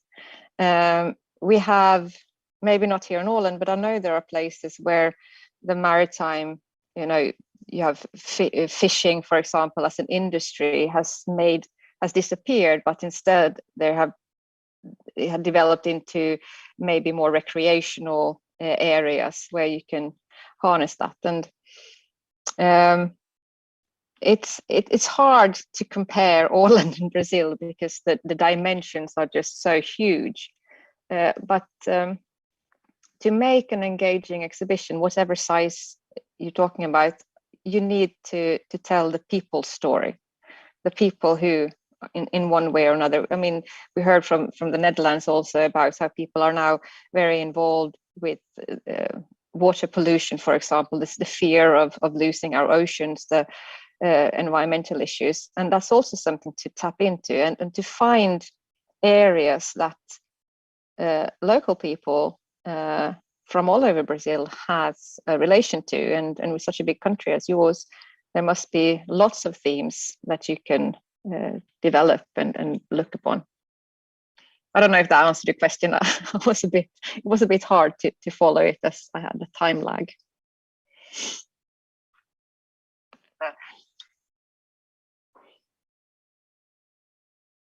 Muito obrigado, doutora Hagmark. Thank you very much, Dr. Hagmark. Actually, I think that from your presentation about the history of your institution, it's very clear that the representation of the subjects in marine life, it involves significant public participation. Before we conclude our activities, I'd like to pass the floor to our speakers, to our guests, for final words in terms of a contribution to renovation in the maritime world that Brazil's Maritime Museum could explore and contribute to the realm of maritime museums across the world. We should remember that Brazil is a country that's located in the southern hemisphere with a different story in comparison to the European colonialism. And based on this cultural legacy, it's so very important from your history to also launch new content and new ways to approach the history of maritime life, which is in a certain way mixing or mingling with a globalized experience. So I'd like to pass the floor first to Mr. van der Vliet for your final considerations. Excuse me, there is a return. The translators are hearing their voices a few seconds after they speak. Somebody has a microphone open that's influencing the transmission. I apologize, but the translators are hearing return of their voices. There's somebody using another microphone, and that's interfering with the transmission.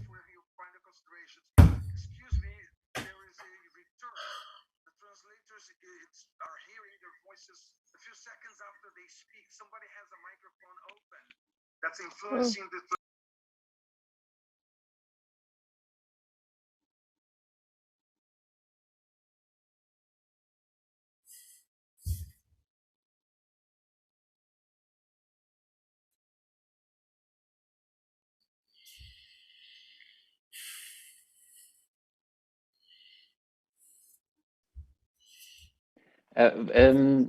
you had the question that you would like to hear some final considerations to give to you.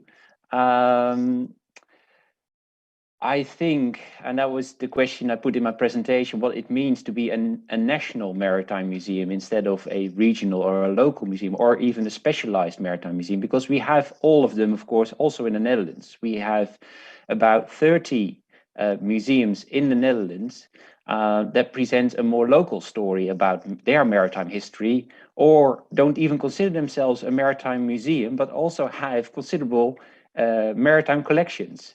And I think as a national maritime museum, and that also goes for the Maritime Museum of Brazil, the role is to tell the story of that country in one way, and of course to, if people want to know a more local story, redirect the visitors and point out that there are more museums where they can find their other experience. I think that is one thing. It means, for instance, that when it comes to collecting and telling stories in a National Maritime Museum, you focus on the main themes, and but still highlight, of course, other parts of the country as well. On the other hand, we try to connect to our local community, the people of Amsterdam, where the museum is based. But also we find that many people visiting Amsterdam are not only not from the Netherlands, but come from somewhere else in the world. We have a very busy port where many ships arrive, many cruise ships arrive, with people from Australia or the Americas, and they want to hear a story about what do the Netherlands actually know about our countries? What can I see? And we see that many people want to see, for instance, maps with old depictions of their countries and say, oh, that is interesting. You have an atlas where it shows the coastline of where I'm living now, but that was 3 centuries ago. So that's one question. And the last thing I think is that in the end, we are all, of course, living on the same planet, and our relation to the seas and water is very similar. And I think it's good to see that most of the people visiting the National Maritime Museum in Amsterdam, they can relate to the stories about climate change, on the importance of what to do against sea level rise. And many people actually visiting the country see how low the low countries actually are. So in a way, I think these are also global issues, and these global issues make it even very important to cooperate between maritime museums. So what we see now is that in discussions we had with colleagues from other museums in other countries, that they say, well, we are too interested in doing something about the Atlantic world, on how the Atlantic Ocean connects us. Or that they say, well, we are also very much involved in sea level rise and climate change. And I think that maritime museums find that these global themes connect themselves as well. And it is very good, of course, to share the experiences among each other. And we could not believe that an exhibition we made here in the Netherlands about climate change is actually very successful now in the United States, because in that story, we weren't focusing on what it meant to the United States, but people can relate to the stories, what it does to mean to your livelihood when you are faced with sea level rise and changing climate, and what that does to your family and your jobs, for instance. So I think it's good for maritime museums to focus on these issues, and also to try and maintain that network of local and national museums and share the stories and the experiences. Thank you. Obrigado, Sr. Van der Vliet. Thank you, Mr. Van der Vliet. I will now pass the floor to Commodore Favinha for your final considerations, and I'd like to reinforce our gratitude for your participation. Thank you. So the recommendation that I could make is something that has to do, the specificity of Brazil is to be in the South Atlantic Sea. It is a completely different history from the North Atlantic, and the specificity of the Amazon, which is an environment that you won't find anywhere else. And it is a history that and a story that you can tell. And the fact also that you were almost near the Antarctic, which is also an environment that you could explore. On the other hand, there are many stories on Brazil that perhaps are not told, like for now that we're celebrating that 500 years of Magalhães, to tell and more in detail how was Magalhães' trip on the coast of Brazil, and also Uruguay and Argentina, and how how this trip actually worked is very important for the history and the area of the different naval capacities of Brazil have been expanded a lot in all the different areas in the different years. Therefore, with this demonstration of the capacity and should also be reflected in your museum. I hope to have been able to help. Thank you very much. Now I'll pass the floor now to Dr. Agma for the final consideration, adding, of course, our thanks for your participation. Well, I think that if I understood the question correctly, as we heard from Netherlands, that you are a national maritime museum, and as such, I suppose it is, you have to ask your question, what is the maritime experience of Brazil and of the different parts of Brazil? And what themes can you lift up that are of interest to the local as well as the tourists? I also think that it is very important that we have that there is a maritime museum being built in Brazil, and a new one in the Southern Hemisphere. And I think that it is very important that we as maritime museums, whether we are local or national or regional, whatever we are, that we do cooperate with each other, because even though it might not seem so initially, there can be a lot of joint ventures between big and small museums, nationally and internationally. And I think for that purpose, I would like to lift the International Congress of Maritime Museums as a good networking opportunity. And I think that after this time when we have been restricted in our travel and more is happening online, like today, which is very useful because it would have been a long way to fly into Rio, I still think it is important that we as museum professionals in the maritime museum world actually meet physically to connect with each other, to support each other, and to find projects that we can do together. And as you know, you send exhibitions to other parts of the world that are relevant, even though they were made for your audience, for example, or you can know who to call if you have an idea. We can look at the fact that the sea actually connects us, so we can have projects from on different sides of the Atlantic and join somewhere in the middle. So I think that this cooperation with the International Maritime Museum community is a really good thing for us all to be involved in.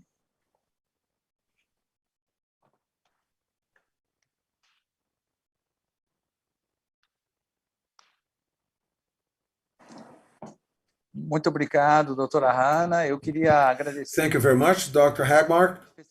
I would like to express my gratitude to our speakers, Mr. Van der Vliet, Commodore Favinha, Dr. Hagmark, for your participation in this seminar, which for the past 3 days has been able to gather many ideas and the experience of many, the history of many important international experience that is certainly going to inspire the project for our Brazil's Maritime Museum. I would like to express my gratitude for being able to participate in this talk. I would like to thank the Navy's Department for Historical Heritage Documentation for the invitation to participate, not only in the seminar, but in the project for the Brazil's Maritime Museum. I'd like to thank the organizing team and the team that has been involved in the project for Brazil's Maritime Museum. I would like to reinforce my words of gratitude to the audience, to those who have been listening to us and watching our interactions, and who will certainly keep abreast of the future communications about the results of this seminar, particularly through our YouTube channel. Thank you very much. I'll pass the floor to Admiral Matias, who is certainly a very important protagonist in this mobilization. And I'd like to once again reinforce my gratitude to Admiral Matias. Thank you very much, Paulo. The symposium has been a very rewarding experience for all of us. Today, particularly, I would like to congratulate Hanna, my friend. We visited your museum during the ICMM in 2019. We were very much welcomed there. It's a very nice and friendly museum. I consider that to be a great example, a great role model. The Amsterdam Museum, which I also had the pleasure of visiting shortly, I also consider that to be a great museum, which we have to have as a reference. And our Navy Museum, which I have visited several times, and I am really pleased to have this rich exchange with the Navy Museum, which is, no doubt, a reference for the Brazilian Navy, since our Navy has come or emerged, as clearly put by Admiral Favinha, by this breakdown in 1822, a breakdown of the Portuguese Navy, of the ships that were already here. So he actually wrote a book a short while ago, reporting on the ships that remained in Brazil and the ships that returned to Portugal at that time. And next year, we will be celebrating the 200th anniversary of Brazil's independence. And these facts are certainly going to be recalled in the course of these celebrations. So thank you, the three of you, for today's symposium, and to the others who participated in the first and second day. It was indeed a very high-level event, world-class, and this is certainly going to significantly contribute to the plan and to the development of our Maritime Museum. I would also like to use this opportunity. I took the floor from Commander Adriana, who was going to close our event, but I could not refrain from talking to you all today. And I would also like to express our gratitude to our sponsors, who, by means of this law on incentive to culture, which have allowed for the symposium and for the other activities. You all know this was made clear in the first day because we made this public competition in order to elect the best architectural design. The winner was a very nice design, and I am sure it's going to be very successful. And to the companies that have helped us, Engepron, our Navy projects company, Qualicorp, Wilson Sons, which is a navigation company, Sotrac, Granado Pharmacies, Elcano, Navegosul, a navigation company. And in the beginning of this project, back in 2017, CONAPI, the National Practical Council, which helped us to develop the initial part of this project. So once again, my gratitude to all of you. I consider this symposium to be now ending. And I hope that I will be able to welcome you all here in presence in our Brazil's Maritime Museum. Thank you, Paulo, for your participation once again. And this is the end of our symposium. Thank you very much. Thank you. Bye.